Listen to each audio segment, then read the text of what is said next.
पक्षी चिमनी में घुस आए और फायरप्लेस से बाहर निकलने लगे।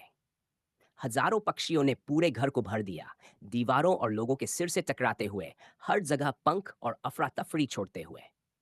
ये सब चिमनी से आ रही अजीब आवाजों से शुरू हुआ, लेकिन वे कुछ समझ पाते उससे पहले ही सैकड़ों पक्षी लिविंग रूम में घुस आए।